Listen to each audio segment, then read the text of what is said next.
প্রিয় দর্শক, আজ আমরা এমন এক মানসিক রোগ নিয়ে কথা বলবো যার নাম সিজোফ্রেনিয়া। এই রোগে মানুষ নিজের ভাবনার জগতে হারিয়ে যায় আর বুঝতে পারে না যে সে আসলে অসুস্থ।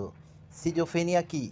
এই রোগে একজন মানুষ এমন কথা শোনে যা আসলে কেউ বলে না, এমন জিনিস দেখে যা চোখের সামনে নেই, ভাবে কেউ তাকে মারতে চায় বা সে অনেক বড় কেউ, অদ্ভুত কথা বলা এবং আচরণ করে অদ্ভুত।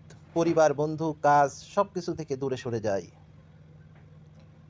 রোগীরা ওষুধ খেতে চায় না কেন? অনেক রোগী ভাবে আমি ঠিক আছি, আমার কোনো অসুখ নেই, ওষুধ খেলেই বরং খারাপ হবে। এই কারণেই তারা ওষুধ খেতে চায় না। তাহলে কি করা যায়? এজন্য এক ধরনের আলাদা চিকিৎসা পদ্ধতি আছে যেটা একেবারে ধীরে ধীরে রোগীর সাথে কথা বলে করা হয়।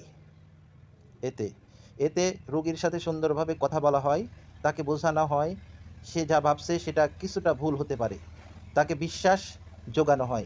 ধীরে ধীরে সে নিজেই বুঝতে শুরু করে হয়তো আমার সমস্যা হচ্ছে। তারপর সে নিজেই বলে ওষুধ খেলে ভালো হতে পারি, আমি খেতে চাই। এইভাবেই জোর না করে ভালোভাবে বুঝিয়ে দিলে রোগী আপনাতেই ওষুধ খেতে শুরু করে। এরপর ধীরে ধীরে সে আগের মতো স্বাভাবিক জীবনে ফিরে আসে। শেষ কথা, সিজোফ্রেনিয়া ভয়ঙ্কর হলেও ভালো চিকিৎসা আর ধৈর্য থাকলে এই রোগীও ভালো হয়ে যেতে পারে। আপ- আপনারা যদি চান, যেগুলা রোগী ওষুধ খেতে চায় না বা অনেক বড় ডাক্তার দেখিয়েছেন, সাইকিয়াট্রিস্ট, তবু ওষুধ খেতে চাচ্ছে না, আমি একজন সাইকিয়াট্রিস্ট ডক্টর। আমার কাছে বিশেষ পদ্ধতির মাধ্যমে তাকে ওষুধ খাওয়ানো হয় এবং আমি বাড়িতে গিয়েও চিকিৎসা করে থাকি।